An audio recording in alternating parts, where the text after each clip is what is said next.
ನಮಸ್ಕಾರ ಸ್ನೇಹಿತರೆ. ಪುಷ್ಯ ಮಾಸದ ಚತುರ್ಥಿಯನ್ನು ಪುಷ್ಯ ಸಂಕಷ್ಟ ಚತುರ್ಥಿ ಎಂದು ಆಚರಣೆ ಮಾಡ್ತಾ ಇದ್ದೀವಿ. ಈ ವರ್ಷ ಪುಷ್ಯ ಸಂಕಷ್ಟ ಚತುರ್ಥಿಯನ್ನು ಜನವರಿ 29ನೇ ತಾರೀಕು ಅಂದರೆ ಸೋಮವಾರ ದಿವಸ ಆಚರಣೆಯನ್ನು ಮಾಡಬೇಕಾಗ್ತದೆ. ಪುಷ್ಯ ಸಂಕಷ್ಟ ಚತುರ್ಥಿಯಿಂದ ಪೂಜೆ ಮಾಡುವುದು ಹೇಗೆ, ಅದೇ ರೀತಿ ಪುಷ್ಯ ಸಂಕಷ್ಟ ಚತುರ್ಥಿಯ ಪೂಜೆ ವಿಧಾನ ಹೇಗಿರ್ತದ, ಮಹತ್ವ ಏನದ, ಹಿನ್ನೆಲೆ ಏನದ, ಅದೇ ರೀತಿ ಪೂಜೆ ಮಾಡಿದ ಫಲಗಳು ಏನಂತ ಇಲ್ಲಿ ಈ ವಿಡಿಯೋದಲ್ಲಿ ಹೇಳ್ತಾ ಇದ್ದೀನಿ. ಪುಷ್ಯ ಮಾಸದ ಕೃಷ್ಣ ಪಕ್ಷದ ಚತುರ್ಥಿ ತಿಥಿಯನ್ನು ಸಂಕಷ್ಟ ಚತುರ್ಥಿ ಎನ್ನುವ ಹೆಸರಿನಿಂದ ಕರಿತೀವಿ. ಈ ಸಂಕಷ್ಟ ಚತುರ್ಥಿ ವ್ರತವನ್ನು ಆಚರಣೆ ಮಾಡೋದ್ರಿಂದ ಮತ್ತು ಈ ದಿನ ಗಣಪತಿಯನ್ನು ಪೂಜಿಸೋದ್ರಿಂದ ಜೀವನದ ಎಲ್ಲ ರೀತಿಯ ತೊಂದರೆಗಳು ದೂರ ಆಗ್ತವೆ ಅಂತಲೇ ಹೇಳ್ಬೋದು. ಹಾಗೆ ನಿಮ್ಮ ಮಕ್ಕಳಿಗೆ ಸಂಬಂಧಿಸಿದ ಪ್ರತಿಯೊಂದು ಸಂಕಟವೂ ನಾಶವಾಗ್ತವೆ. ಹಾಗೆ ಸಂತೋಷ ಮತ್ತು ಸಮೃದ್ಧಿಯ ಆಶೀರ್ವಾದವನ್ನು ಕೂಡ ಆ ಗಣೇಶ ನಮಗೆ ಪ್ರಾಪ್ತಿ ಮಾಡ್ತಾನೆ ಅಂತಲೇ ಹೇಳ್ಬೋದು. ಈ ದಿನ ಚಂದ್ರನನ್ನು ಪೂಜಿಸುವುದಕ್ಕೆ ವಿಶೇಷವಾದ ಮಹತ್ವವಿದೆ. ಈ ದಿನ ಮಂಗಳಕರ ಯೋಗಗಳು ರೂಪುಗೊಳ್ಳುವುದರ ಜೊತೆಗೆ ಸಂಕಷ್ಟ ಚತುರ್ಥಿಯನ್ನು ಇನ್ನಷ್ಟು ವಿಶೇಷ ಅಂತಲೇ ಹೇಳ್ಬೋದು. ಪುಷ್ಯ ಸಂಕಷ್ಟ ಚತುರ್ಥಿಯ ಶುಭ ಮುಹೂರ್ತ, ಪೂಜೆ ವಿಧಾನ ಮತ್ತು ಮಹತ್ವ ಏನದ ಅಂದರೆ, ಈ ಪುಷ್ಯ ಸಂಕಷ್ಟ ಚತುರ್ಥಿಯನ್ನು ಜನವರಿ 29 ಸೋಮವಾರ ದಿವಸ ಆಚರಣೆಯನ್ನು ಮಾಡ್ತಿದ್ದೀವಿ. ಈ ದಿವಸ ಏನು ವಿಶೇಷ ಯೋಗ ಅಂದರೆ, ಶೋಭನಾ ಯೋಗ ಮತ್ತು ತ್ರಿಗ್ರಾಹಿ ಯೋಗದ ಸಂಯೋಜನೆಯಿಂದ ಶೋಭನಾ ಯೋಗದಲ್ಲಿ ಗಣೇಶನನ್ನು ಪೂಜೆ ಮಾಡೋದ್ರಿಂದ ಸಂತುಷ್ಟ ಮತ್ತು ಅದೃಷ್ಟವನ್ನು ನಾವು ಪಡ್ಕೋಬೋದು ಅಂತಲೇ ಹೇಳ್ಬೋದು. ಅದೇ ರೀತಿ ಈ ದಿನ ಗಣೇಶನ ಪೂಜೆಯಿಂದ ಲಕ್ಷ್ಮೀ ಕಟಾಕ್ಷ ಕೂಡ ಒಲಿತದ, ಆದಾಯ ಕೂಡ ಹೆಚ್ಚಾಗ್ತದ ಅಂತಲೇ ಹೇಳ್ಬೋದು. ಶೋಭನಾ ಯೋಗದ ಸಮಯ ಏನದ ಅಂದರೆ, ಜನವರಿ 28ರಂದು ಬೆಳಗ್ಗೆ 8:51 ಪ್ರಾರಂಭವಾಗಿ ಜನವರಿ 29 ಬೆಳಗ್ಗೆ 9:44 ಇರ್ತದೆ. ಹಾಗೆ ತ್ರಿಗ್ರಾಹಿ ಯೋಗದ ಸಮಯ ಈ ದಿನ ಧನುರಾಶಿಯಲ್ಲಿ ಮಂಗಳ, ಶುಕ್ರ ಮತ್ತು ಬುಧರು ಇರ್ತಾರೆ. ಇದರಿಂದ ತ್ರಿಗ್ರಾಹಿ ಯೋಗವು ರೂಪುಗೊಳ್ತದೆ. ಇಂತಹ ಪರಿಸ್ಥಿತಿಯಲ್ಲಿ ಈ ದಿನ ಗಣೇಶನಿಗೆ ಸಿಂಧೂರ ಅಂದರೆ ಕೇಸರಿ ಬಣ್ಣದ ಸಿಂಧೂರವನ್ನು ಅರ್ಪಣೆಯನ್ನು ಮಾಡಬೇಕು. ಹಾಗೆ ದುರ್ವಾದಿಂದ ಕರಿಕೆಯನ್ನು ಏರಿಸಿ 11, 21 ಈ ಥರ 108 ಈ ಥರ ಕರಿಕೆಯನ್ನು ಏರಿಸಿ ಪೂಜೆ ಮಾಡೋದ್ರಿಂದ 3 ಗ್ರಹಗಳ ಅನುಗ್ರಹ ಒಟ್ಟಿಗೆ ಸಿಗ್ತಾವ ಅಂತಲೇ ಹೇಳ್ಬೋದು. ಇನ್ನು ಈ ಸಂಕಷ್ಟ ಚತುರ್ಥಿಯ ಮುಹೂರ್ತ ಏನು ಅಂದರೆ, ನಾವು ಸಂಕಷ್ಟ ಚತುರ್ಥಿಯ ವ್ರತವನ್ನು ಪ್ರತಿ ವರ್ಷ ಪುಷ್ಯ ಮಾಸದ ಕೃಷ್ಣ ಪಕ್ಷದ ಚತುರ್ಥಿ ಅಂಥೇಳಿ ಆಚರಣೆ ಮಾಡ್ತೀವಿ. ಪ್ರತಿ ತಿಂಗಳಲ್ಲಿ 2 ಚತುರ್ಥಿಗಳು ಇದ್ದರೂ ಕೂಡ ವರ್ಷದ ಎಲ್ಲ ಚತುರ್ಥಿಗಳಲ್ಲಿ ಪುಷ್ಯ ಏನು ಮಾಸದ ಚತುರ್ಥಿ ಇರ್ತದಲ್ಲ, ತುಂಬ ವಿಶೇಷ ಅಂತಲೇ ಹೇಳ್ಬೋದು. ಈ ದಿನದಂದು ಶಿವ, ತಾಯಿ ಪಾರ್ವತಿ, ಕಾರ್ತಿಕೇಯ ಮತ್ತು ಚಂದ್ರದೇವರೊಂದಿಗೆ ಶ್ರೀ ಗಣೇಶನನ್ನು ಪೂಜಿಸುವ ಸಂಪ್ರದಾಯ ಕೂಡ ಇರ್ತದೆ. ಈ ಪುಷ್ಯ ಸಂಕಷ್ಟ ಚತುರ್ಥಿಯನ್ನು ಜನವರಿ 29 ಬೆಳಗ್ಗೆ 6:10 ಸರಿಯಾಗಿ ಪ್ರಾರಂಭ ಆಗ್ತದೆ. ಸೂರ್ಯೋದಯದ ಸಮಯ ಇರೋದರಿಂದ ಈ ಆಚರಣೆ ಕೂಡ ನಾವು ಬೆಳಗ್ಗೆ ಅಂದರೆ ಸೋಮವಾರ ದಿವಸ ನಾವು ಆಚರಣೆಯನ್ನು ಮಾಡಬೇಕಾಗ್ತದೆ. ಚತುರ್ಥಿ ತಿಥಿ ಜನವರಿ 30ರಂದು ಬೆಳಿಗ್ಗೆ 8:54 ಕೊನೆಗೊಳ್ತದೆ, ಅಂದರೆ ಮಾರನೇ ದಿವಸ. ಈ ತಿಥಿ ನಾವು ಆಚರಣೆ ಮಾಡಬೇಕಾಗಿರೋದಂದರೆ ಚಂದ್ರೋದಯದ ಸಮಯ ನೋಡಿಕೊಂಡು ಪೂಜೆಯನ್ನು ಮಾಡಬೇಕಾಗ್ತದೆ. ಚಂದ್ರೋದಯದ ಸಮಯ ಯಾವಾಗದಂದರೆ 29ನೇ ತಾರೀಕು ಸೋಮವಾರ ರಾತ್ರಿ 9:10 ಇರ್ತದೆ. ನೀವು ಈ ಸಮಯ ನೋಡಿಕೊಂಡು ಉಪವಾಸ ವ್ರತವನ್ನು ತ್ಯಜಿಸಬೇಕು, ಅಂದರೆ ಬಿಡಬೇಕು. ಇನ್ನು ಪುಷ್ಯ ಸಂಕಷ್ಟ ಚತುರ್ಥಿ ಪೂಜೆ ವಿಧಾನ ಏನು ಅಂದರೆ, ಪುಷ್ಯ ಸಂಕಷ್ಟ ಚತುರ್ಥಿಯನ್ನು ಮಕ್ಕಳ ದೀರ್ಘಾಯುಷ್ಯ ಮತ್ತು ಸಂತೋಷದ ಜೀವನಕ್ಕಾಗಿ ಆಚರಣೆಯನ್ನು ಮಾಡ್ತೀವಿ.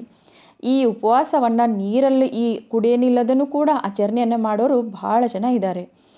ಸಂಕಷ್ಟ ಈ ಚತುರ್ಥಿಯ ದಿನದಂದು ಬ್ರಹ್ಮ ಮುಹೂರ್ತದಲ್ಲಿ ಸ್ನಾನವನ್ನು ಮಾಡಿ ಉಪವಾಸದ ಸಂಕಲ್ಪವನ್ನು ಮಾಡ್ಕೋಬೇಕಾಗ್ತದೆ. ಈ ಸಂಕಷ್ಟ ಚತುರ್ಥಿಯು ಕೂಡ ಸೋಮವಾರ ಬಂದಿರೋದರಿಂದ ಈ ಸಂಕಷ್ಟ ಚತುರ್ಥಿಯ ವಿಶೇಷ ಅಂದ್ರೇ, ಮೊದಲು ಶಿವ ಪರಿವಾರವನ್ನು ಅಂದರೆ ಗಣೇಶ, ಪಾರ್ವತಿ, ಸುಬ್ರಹ್ಮಣ್ಯ ಪ್ರತಿಯೊಬ್ಬರನ್ನು ಪೂಜೆ ಮಾಡುವಂಥ ಗಣೇಶನ ಪರಿವಾರನನ್ನು ಪೂಜೆ ಮಾಡೋ ಅಂದರೆ ಆಗಿರೋದ್ರಿಂದ, ಅದೇ ರೀತಿ ಸೋಮವಾರ ಇರೋದ್ರಿಂದ ಕೂಡ ವಿಶೇಷ ಅಂತಲೇ ಹೇಳ್ಬೋದು. ಮೊದಲು ಮಣ್ಣಿನಿಂದ ಮಾಡಿದಂತಹ ಗಣೇಶನ ಮೂರ್ತಿಯನ್ನು ಕೂಡ ಪ್ರತಿಷ್ಠಾಪನೆ ಮಾಡ್ಬೋದು. ಮನೆಯಲ್ಲಿರುವಂತಹ ಮೂರ್ತಿ ಇದ್ದರೆ ಬೆಳ್ಳಿದಾಗಿರ್ಬೋದು, ತಾಮ್ರದಾಗಿರ್ಬೋದು, ಈ ಥರ ನಿಮ್ಮ ಮನೆಯಲ್ಲಿ ಗಣೇಶನ ಅಂದರೆ ಮೂರ್ತಿ ಇದ್ದರೆ ಮೂರ್ತಿ ಪೂಜೆ ಮಾಡಿದ್ರಿ, ಇಲ್ಲಾಂದರೆ ಫೋಟೋ ಇದ್ದರೆ ಫೋಟೋ ಕೂಡ ಪೂಜೆಯನ್ನು ಮಾಡ್ಬೋದು. ಹಾಗೆ ಆ ಪೀಠದ ಮೇಲೆ ಪ್ರತಿಷ್ಠಾಪಿಸಿ, ಏನೂ ಇಲ್ಲ ಅಂದರೆ ಅಡಿಕೆ ಬೆಟ್ಟವನ್ನು ಇಟ್ಟು ಕೂಡ ಪೂಜೆಯನ್ನು ಮಾಡ್ಕೋಬಹುದು. ಹಾಗೆ ಪ್ರತಿಷ್ಠಾಪನೆಯನ್ನು ಮಾಡಿ ಮೂರ್ತಿ ಅಲಂಕಾರವನ್ನು ಮಾಡಬೇಕು. ನಂತರ ಗಣಪತಿ ಮೂರ್ತಿಗೆ ಕುಂಕುಮ, ಅರಿಶಿನ, ಅಕ್ಷತೆ, ದುರ್ವಾ ಅಂದರೆ ಕರಿಕೆ ಅಂತ ಹೇಳ್ತೀವಲ್ಲ ಅದು, ಹಾಗೆ ವಿಶೇಷವಾದ ಗಣೇಶನಿಗೆ ಲಡ್ಡು, ವೀಳ್ಯದೆಲೆ, ಧೂಪ ಮತ್ತು ದೀಪವನ್ನು ಅರ್ಪಿಸಬೇಕು. ಹಾಗೆ ಗಣೇಶನಿಗೆ ತೆಂಗಿನಕಾಯಿ ಒಡೆಯೋದನ್ನು ಮಾತ್ರ ಮರಿಲಿಕ್ಕೆ ಹೋಗಬೇಡ್ರಿ. ಪೂಜಾ ಸಮಯದಲ್ಲಿ ಓಂ ಗಂ ಗಣಪತಯೇ ನಮಃ ಎಂಬ ಮಂತ್ರವನ್ನು ಪಠಿಸುವಾಗ ಎಳ್ಳು ಮತ್ತು ಬೆಲ್ಲದಿಂದ ಮಾಡಿದಂತಹ ಲಡ್ಡುವನ್ನು ನೈವೇದ್ಯವನ್ನು ಮಾಡಬೇಕಾಗ್ತದೆ. ಹಾಗೆ ಪೂಜೆಯ ಕೊನೆಯಲ್ಲಿ ವ್ರತದ ಕಥೆಯನ್ನು ಓದಿ ಮತ್ತು ಮನೆ ಮಂದಿಯೆಲ್ಲ ಸೇರಿ ಆರತಿ ಮಾಡಿ ಆ ಶಿವನ ಪರಿವಾರಕ್ಕೆ ಅಂದರೆ ಶಿವ, ಪಾರ್ವತಿ, ಗಣೇಶ, ಕಾರ್ತಿಕೇಯ ಪರಿವಾರ ಸಮೇತ ನಮಗೆ ಆಶೀರ್ವಾದವನ್ನು ಮಾಡ್ತಾರೆ ಅನ್ನುವಂತಹ ನಂಬಿಕೆ ಕೂಡ ಅದ. ನಂತರ 9 ಗಂಟೆ 10 ನಿಮಿಷಕ್ಕೆ ಚಂದ್ರೋದಯದ ಸಮಯ ಇರೋದ್ರಿಂದ ರಾತ್ರಿ ಹೊತ್ತು ಚಂದ್ರನಿಗೆ ಅರ್ಘ್ಯವನ್ನು ಅರ್ಪಿಸಿ ಉಪವಾಸ ವ್ರತವನ್ನು ನೀವು ಮುಕ್ತಾಯವನ್ನು ಗಣೇಶನಿಗೆ ಅಡಿಗೆ ನೈವೇದ್ಯವನ್ನು ಮಾಡಿ ಚಂದ್ರನಿಗೂ ಕೂಡ ನೈವೇದ್ಯವನ್ನು ತೋರಿಸ್ರಿ. ಹಾಗೆ ಅರ್ಘ್ಯವನ್ನು ಅರ್ಪಣೆ ಮಾಡೋದನ್ನು ಮರಲಿಕ್ಕೆ ಹೋಗಬೇಡ್ರಿ. ಈ ಪುಷ್ಯ ಸಂಕಷ್ಟ ಚತುರ್ಥಿಯ ಕೆಲವು ನಿಯಮಗಳು ಇವೆ. ಆ ನಿಯಮಗಳನ್ನು ಹೇಳ್ತೀನಿ, ಅವನ್ನ ದಯವಿಟ್ಟು ಪಾಲಿಸ್ರಿ ಅಂತಲೇ ಹೇಳ್ತೀನಿ. ಈ ಸಂಕಷ್ಟ ಚತುರ್ಥಿ ಮಾಡುವ ಮಹಿಳೆಯರು ನೀರನ್ನು ತೆಗೆದುಕೊಳ್ಳದೆ ಉಪವಾಸವನ್ನು ಮಾಡಬೇಕಾಗ್ತದೆ. ಮತ್ತು ನಿಮಗೇನಾದರೂ ಅನಾರೋಗ್ಯ ಇದ್ದರೆ ಎಳ್ನೀರನ್ನು ಸೇವನೆ ಮಾಡಿಕೊಂಡು ಉಪವಾಸವನ್ನು ಮಾಡಿರಿ. ಮೆಡಿಸಿನ್ ತಗೊಳ್ಳುವಂತಹ ಮಹಿಳೆಯರು ನೀವು ಏನಾದರೂ ಅಲ್ಪ ಆಹಾರ, ಸಾಬೂದಾನಿ ಕಿಚಡಿ ಈ ಥರ ನೀವು ತಗೊಂಡು ಉಪವಾಸವನ್ನು ಮಾಡಿದರೂ ಕೂಡ ನಡೀತದೆ. ಹಾಗೆ ಗಣೇಶನನ್ನು ಪೂಜಿಸಿದ ನಂತರ ರಾತ್ರಿ ಚಂದ್ರನಿಗೆ ನೀರನ್ನು ಅರ್ಪಿಸಿ ಉಪವಾಸವನ್ನು ಮುರಿಬೇಕು. ಚತುರ್ಥಿಯ ದಿನದಂದ ಕಪ್ಪು ಬಟ್ಟೆ ಧರಿಸುವುದನ್ನು ದಯವಿಟ್ಟು ತಪ್ಪಿಸಬೇಕು. ಅಂದರೆ ಕಪ್ಪು ಬಟ್ಟೆಯನ್ನು ಹಾಕಲಿಕ್ಕೆ ಹೋಗಬೇಡ್ರಿ. ಈ ದಿನ ಚಂದ್ರನಿಗೆ ಅರ್ಘ್ಯವನ್ನು ಅರ್ಪಿಸುವಾಗ ನಿಮ್ಮ ಕಾಲು ಅಥವಾ ಪಾದಗಳ ಮೇಲೆ ನೀರು ಬೀಳದಂತೆ ನೋಡಿಕೊಳ್ಳ್ರಿ. ಇದನ್ನು ತಪ್ಪಿಸಲು ಹಸಿರು ಮರಗಳು ಮತ್ತು ಸಸ್ಯಗಳ ಬೇರುಗಳಿಗೆ ನೀರನ್ನು ಹಾಕಬೇಕು. ನೀವು ಮೇಲಿಂದ ಚಂದ್ರನಿಗೆ ಅರ್ಘ್ಯವನ್ನು ಅರ್ಪಿಸೋದಾದರೆ ಸ್ವಲ್ಪ ಕೈಯ ದೂರನ್ನು ಹಿಡ್ಕೊಂಡು ಅರ್ಘ್ಯವನ್ನು ಅರ್ಪಿಸಿ. ಅವೇ ನೀರು ಕೆಳಗೆ ಬೀಳುವಾಗ ನಿಮ್ಮ ಪಾದಗಳಿಗೆ ದಯವಿಟ್ಟು ತಲುಕಬಾರ್ದು, ಅಂದರೆ ಬೀಳಬಾರ್ದು ಅನ್ನೋ ಹಾಗೆ ಜಾಗೃತಿಯನ್ನು ವಹಿಸ್ರಿ ಅಂತಲೇ ಹೇಳ್ತೀನಿ. ಕೆಳಗಡೆ ಮರ, ಹಸಿರು ಸಸ್ಯ, ಈ ರೀತಿ ಸಸ್ಯಗಳ ಬೇರಿಗೆ ಈ ಥರ ನೀರನ್ನು ಬಿಡಬೇಕು. ಈ ದಿನ ನೈವೇದ್ಯ ಅಂದರೆ ಅಂಗವಾಗಿ ಏನು ಮಾಡಬೇಕು ಅಂದ್ರೆ ತಿಲಕವನ್ನು ಅರ್ಪಿಸೋದು ಕೂಡ ಮಂಗಳಕರ ಅಂತಲೇ ಹೇಳ್ಬೋದು. ಹಾಗೆ ಚತುರ್ಥಿಯ ಅಂದು ಅಂದರೆ ಮಾಡಬೇಕಾಗಿರೋದು ವಿಶೇಷ ಅಂದರೆ ಮುಕ್ಕಾಗಿರುವಂತಹ ಅಂದರೆ ಏನಾದರೂ ಭಿನ್ನಾಗಿರುವಂತಹ ಗಣೇಶನ ವಿಗ್ರಹವನ್ನು ಪ್ರತಿಷ್ಠಾಪಿಸಬಾರ್ದು ಅಥವಾ ಪೂಜೆಯನ್ನು ಕೂಡ ಮಾಡಬಾರ್ದು. ಧಾರ್ಮಿಕ ನಂಬಿಕೆಗಳ ಪ್ರಕಾರ ಹೇಳಬೇಕಂದ್ರೆ ಪೂಜಾ ಸಮಯದಲ್ಲಿ ಗಣಪತಿಗೆ ವಿಶೇಷವಾಗಿ ಹೇಳಬೇಕಂದ್ರೆ ತುಳಸಿ ದಳ ಮಾತ್ರ ಅರ್ಪಣೆಯನ್ನು ಮಾಡಲಿಕ್ಕೆ ಹೋಗಬೇಡ್ರಿ. ಹಾಗೆ ಕೇದಿಗೆ ಹೂಗಳನ್ನು ಕೂಡ ಅರ್ಪಿಸಬಾರ್ದು ಅಂತಲೇ ಹೇಳ್ತೀನಿ. ಇವೆಲ್ಲ ನಿಯಮಗಳನ್ನು ನೀವು ಪಾಲನೆಯನ್ನು ಮಾಡಿರಿ. ಹಾಗೆ ಚತುರ್ಥಿ ತಿಥಿಯ ಪೂಜಾ ಮಾಡಿದಂತಹ ಪರಿಹಾರಗಳನ್ನು ಅಂದರೆ ಮಕ್ಕಳ ಉದ್ಯೋಗದಲ್ಲಿನ ಪ್ರಗತಿಗಾಗಿ ಪರಿಹಾರ ಕೂಡ ಆಗ್ತದೆ. ಪುಷ್ಯ ಸಂಕಷ್ಟ ಚತುರ್ಥಿಯ ದಿನದಂದು ಮಣ್ಣಿನ ಗಣೇಶನ ಮಾಡಿ ಹಾಗೆ ಅಂದರೆ ಪಂಚೋಪಚಾರ ವಿಧಾನಗಳನ್ನು ಪೂಜಿಸಿ.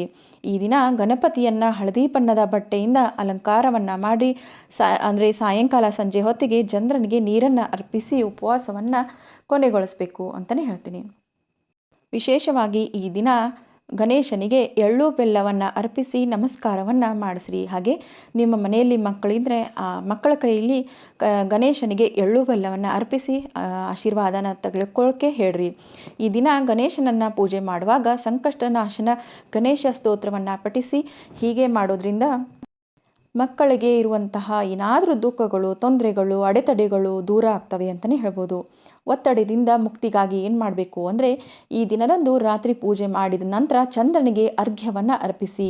ಹಾಗೆ ಓಂ ಸೋಮ ಸೋಮಾಯ ಎಂಬ ಮಂತ್ರವನ್ನು ಪಠಿಸುತ್ತಾ ಚಂದ್ರನಿಗೆ ನೀರನ್ನು ಅರ್ಪಿಸಿ. ಇದರಿಂದ ಮಾನಸಿಕ ಒತ್ತಡ ಕೂಡ ಕಡಿಮೆ ಆಗ್ತದೆ. ಇನ್ನೊಮ್ಮೆ ಮಂತ್ರವನ್ನು ಹೇಳ್ತೀನಿ ನೋಡ್ರಿ. ಓಂ ಸೋಮ ಸೋಮಾಯ ಎಂಬ ಮಂತ್ರವನ್ನು ಪಠಿಸುತ್ತಾ ಚಂದ್ರನಿಗೆ ಅರ್ಘ್ಯವನ್ನು ಅರ್ಪಿಸ್ರಿ.